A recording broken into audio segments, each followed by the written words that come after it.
जैसा कि प्रारंभ में बताया गया था कि मोनोमर्स आपस में मिलकर पॉलीमर्स या बहुलक बनाते हैं और इस प्रक्रिया को पॉलीमराइजेशन या बहुलीकरण कहते हैं। अब हम बहुलीकरण प्रक्रिया के आधार पर या संश्लेषण विधि के आधार पर बने बहुलकों का विस्तृत अध्ययन करेंगे। संश्लेषण प्रक्रिया के आधार पर पॉलीमराइजेशन दो प्रकार का होता है, एडिशन पॉलीमराइजेशन या चेन ग्रोथ पॉलीमराइजेशन, और दूसरा कंडेंसेशन पॉलीमराइजेशन या स्टेप ग्रोथ पॉलीमराइजेशन। आइए अब एडिशन पॉलीमराइजेशन को विस्तृत रूप से जानते हैं। एडिशन पॉलीमराइजेशन में मोनोमर के अणु जैसे एल्कीन या एल्काडाइन मिलकर पॉलीमर बनाते हैं। ऐसा पॉलीमर एडिशन पॉलीमर कहलाता है। इस प्रकार पॉलीमराइजेशन में अनेक पद होते हैं। प्रत्येक पद में एक क्रियाशील अणु बनता है जिसे मुक्त मूलक या फ्री रेडिकल कहते हैं। यह मुक्त मूलक हर पद में एक नया मुक्त मूलक बनाता है।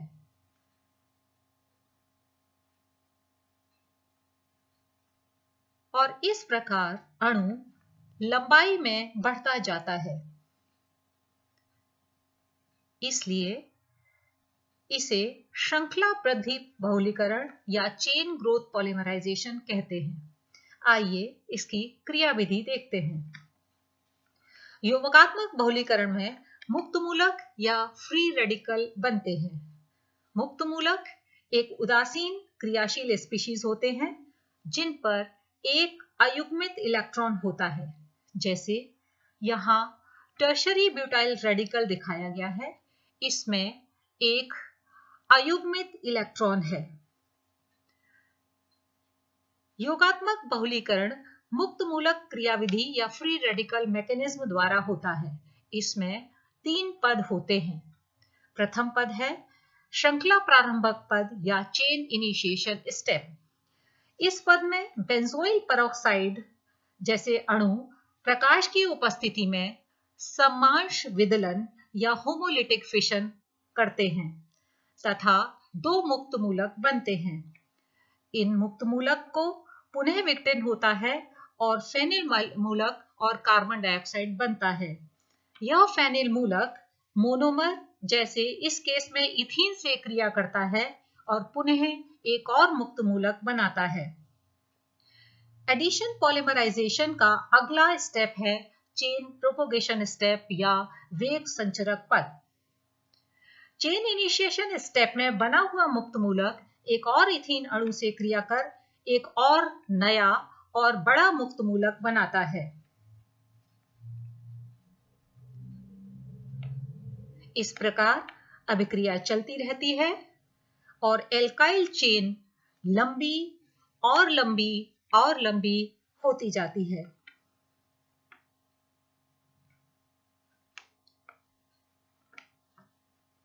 तीसरे पद यानी चेन टर्मिनेशन स्टेप अंतिम पद होता है। इसे श्रृंखला समापन पद भी कहते हैं। श्रृंखला तब समाप्त होती है जब उत्पाद मुक्त मूलक अर्थात प्रोडक्ट फ्री रेडिकल एक अन्य मुक्त मूलक से जुड़ जाता है। कोई भी 2 मुक्त मूलक मिल जाने के बाद श्रृंखला समाप्त हो जाती है। आइए अब कुछ महत्वपूर्ण योगात्मक बहुलकों के बनाने की विधियां और उनके उपयोगों को जानते हैं। जैसे LDPE, HDPE, टेफ्लॉन और पॉलीएक्राइलोनाइट्राइल। अब प्रत्येक को अलग अलग लेते हैं। लो डेंसिटी पॉलीइथिलीन या LDPE को प्राप्त करने के लिए इथीन को उच्च दाब पर और 350 से 570 केल्विन पर उत्प्रेरक की उपस्थिति में गर्म करते हैं। उत्प्रेरक के रूप में ऑक्सीजन या परऑक्साइड जैसे बेंजोइल परऑक्साइड को लेते हैं।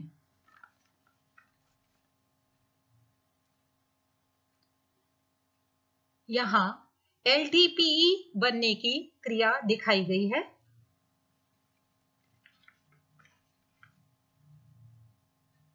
LDPE एक बहुशाखीय संरचना होती है, यानी ब्रांच्ड संरचना होती है। उसमें फर्दर ब्रांचिंग भी हो सकती है। शाखाएं और ब्रांचिंग इसको क्लोज पैक स्ट्रक्चर देता है। अतः इससे बनी प्लास्टिक नरम व मुलायम प्रकृति की होती है।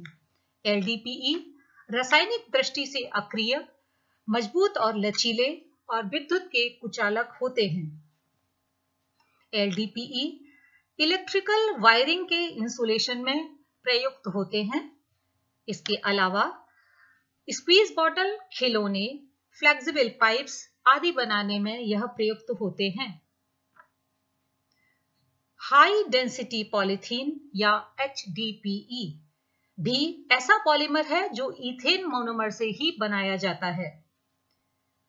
HDPE बनाने के लिए इथीन को हाइड्रोकार्बन विलायक में जिगलर नाटा कैटेलिस्ट उत्प्रेरक की उपस्थिति में कम ताप पर, जैसे 333 से 343 डिग्री केल्विन पर व उच्च दाब यानी 6 से 7 एटमॉस्फेयर पर गर्म करते हैं। जिगलर नाटा कैटेलिस्ट ट्राई इथाइल एल्यूमिनियम व टाइटेनियम टेट्राक्लोराइड का मिश्रण होता है। जब ट्राई इथाइल एल्यूमिनियम व टाइटेनियम टेट्राक्लोराइड को हाइड्रोकार्बन विलयन में मिलाया जाता है तो हेट्रोजीनियस प्रेसिपिटेट प्राप्त होता है, जो इथीन को बहुलीकृत करने में काम आता है। इस प्रकार बने उत्प्रेरक में एक रिक्त कक्षक होता है या एम्प्टी ऑर्बिटल होता है, जो इथीन के डबल बॉन्ड से कॉम्प्लेक्स बना सकता है। अभिक्रिया की इस अवस्था में रेखीय वलक या लीनियर पॉलीमर बनते हैं, जो उच्च घनत्व के व निबिड़ संकुल इस संरचना के यानी क्लोज पैक स्ट्रक्चर होते हैं। HDPE एक कठोर व मजबूत होता है। यह बाल्टियां, डस्टबिन्स, बॉटल्स व पाइप्स बनाने के काम आता है। टेफ्लॉन, यह भी एक ऑडिशन पॉलीमर का उदाहरण है। टेफ्लॉन की संरचना यहां दिखाई जा रही है। क्या आप टेफ्लॉन के स्ट्रक्चर से उसके मोनोमर को पहचान सकते हैं? जैसा कि आप जानते हैं कि टेफ्लॉन एक एडिशन पॉलीमर है, अतः इसकी संरचना यह सजेस्ट करती है कि एक मोनोमर में एक डबल बॉन्ड व 4 फ्लोरीन होने चाहिए, अतः मोनोमर टेट्राफ्लोरोइथीन होगा। पूरी समीकरण इस प्रकार लिख सकते हैं। टेफ्लॉन पॉलीटेट्राफ्लोरोइथीन का व्यापारिक नाम है। टेफ्लॉन बनाने के लिए टेट्राफ्लोरोइथीन को मुक्त मूलक या परसल्फेट उत्प्रेरक के साथ उच्च दाब पर गर्म करते हैं। टेफ्लॉन केमिकली इनर्ट होते हैं व कोरोसिव पदार्थों के प्रति प्रतिरोधी होते हैं। इनका उपयोग ऑयल सील्स, गास्केट के लिए किया जाता है, लेकिन इनका सर्वाधिक उपयोग नॉन स्टिक कुकवेयर में किया जाता है। टेफ्लॉन कोटिंग 300 डिग्री से अधिक ताप पर विघटित हो जाती है, अतः इनके बर्तनों का उपयोग उच्च ताप पर नहीं करना चाहिए। कोटिंग को स्क्रैच नहीं करना चाहिए, इसलिए इसके साथ लकड़ी की स्पैचुला का प्रयोग किया जाता है। कोटिंग हटने के बाद इसे बदल देना चाहिए। पॉलीएक्राइलोनाइट्राइल, इस बहुलक को परऑक्साइड उत्प्रेरक की उपस्थिति में एक्राइलोनाइट्राइल के बहुलीकरण से प्राप्त करते हैं।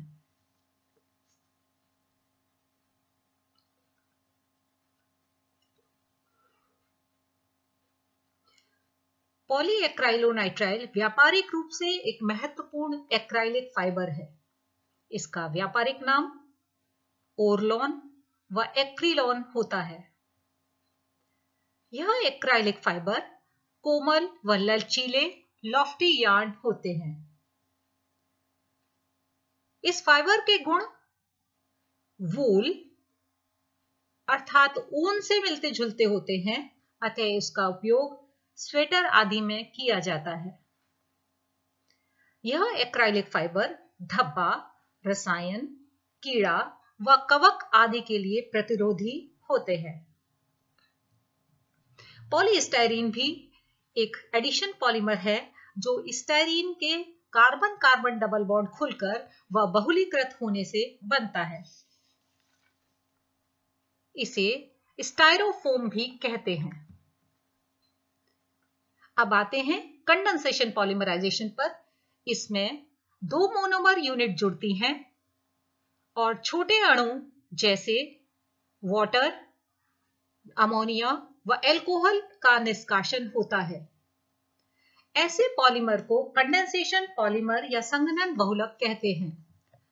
संघनन बहुलक दो मोनोमर यूनिट जिसमें दो क्रियात्मक समूह होते हैं के लगातार संघनन के फलस्वरूप बनते हैं। इसमें भी योगात्मक बहुलीकरण की तरह कई स्टेप्स होते हैं, लेकिन भिन्नता यह है कि प्रत्येक पद दूसरे पद से स्वतंत्र होता है। क्रिया के फलस्वरूप जो उत्पाद बनता है उसमें भी दो क्रियात्मक समूह होते हैं, अतः यह पुनः दूसरे मोनोमर से क्रिया करता है और क्रिया चलती रहती है। इसे स्टेप ग्रोथ पॉलीमराइजेशन भी कहते हैं। आइए कुछ महत्वपूर्ण कंडेंसेशन पॉलीमर बनाने की विधियां और उनके उपयोग के बारे में जानते हैं। Polyamide, polyester, phenol formaldehyde resin और मेलामाइन फॉर्मल्डिहाइड पॉलीमर मुख्य संघनन बहुलक होते हैं। पॉलीअमाइड ऐसे पॉलीमर्स होते हैं जिसमें एमाइड लिंकेज होते हैं। पॉलीअमाइड दो प्रकार के हो सकते हैं, प्राकृतिक या नेचुरल जैसे प्रोटीन और कृत्रिम या सिंथेटिक जैसे नायलॉन।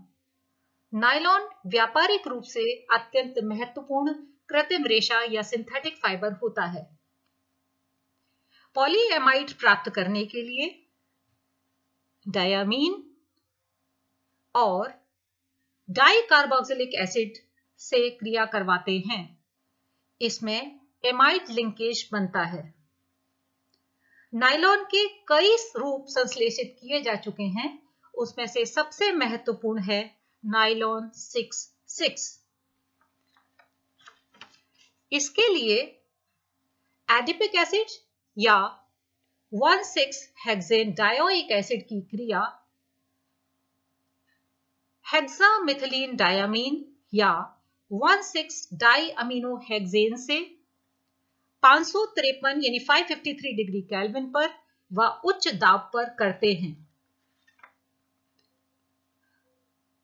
इस बहुलक को नायलॉन 6,6 इसलिए कहते हैं क्योंकि इसके प्रत्येक मोनोमर में 6 कार्बन होते हैं, 6 कार्बन एडिपिक एसिड में और 6 कार्बन हेक्सामिथिलीन डायामीन में। नायलॉन 6,6 का उपयोग नायलॉन शीट्स, ब्रशेस के ब्रिसल्स, नायलॉन फैब्रिक्स और टायर कॉर्ड में किया जाता है। एक अन्य मुख्य नायलॉन है नायलॉन 6। यह एक सिंथेटिक फाइबर है जो नायलॉन 6,6 से काफी मिलता है। इसको प्राप्त करने के लिए कैप्रोलैक्टम को पानी के साथ उच्च ताप पर 533 से 543 केल्विन पर काफी देर तक गर्म किया जाता है। इसका व्यापारिक नाम परलोन एल है। इसको टायर कॉर्ड, फैब्रिक व प्लास्टिक रस्सी में उपयोग किया जाता है। आइए एक और पॉलीएमाइड केवलार का उदाहरण लेते हैं। पैराफेनिलीन डायामीन और टेरिथेलोइल क्लोराइड पॉलीमराइजेशन के बाद पॉलीएमाइड चेन बनाती है जिसमें 1,4 लिंकेज होते हैं और HCl का निष्कासन होता है। केवलार फाइबर बहुत मजबूत होते हैं क्योंकि चेन्स के बीच में बहुत सारे हाइड्रोजन बॉन्ड्स होते हैं, जैसा कि चित्र में दिखाया गया है। केवलार का उपयोग बुलेट प्रूफ जैकेट बनाने में किया जाता है। इसके अन्य उपयोग हैं बोट्स, स्पोर्ट्स इक्विपमेंट जैसे टेनिस रैकेट और puncture resistant bicycle tyre. Polyester यह भी कंडेंसेशन पॉलीमर का एक महत्वपूर्ण ग्रुप है। इसे बनाने के लिए डाइकार्बोक्सिलिक एसिड की क्रिया डायोल से करवाई जाती है।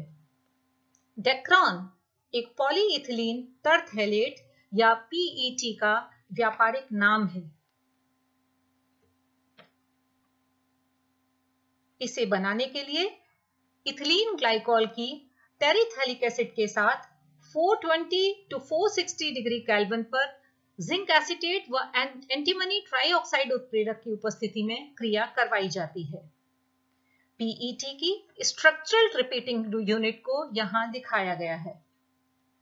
डेक्रॉन क्रीज रेजिस्टेंट होते हैं, अर्थात इसमें सिकुड़न नहीं पड़ती, इसलिए इन्हें कॉटन या वूल के साथ ब्लेंड करके कपड़े बनाए जाते हैं। इसे सेफ्टी हेलमेट में ग्लास रीइंफोर्सिंग मटेरियल अर्थात ग्लास को मजबूती प्रदान करने के लिए प्रयुक्त किया जाता है। Phenol formaldehyde polymer.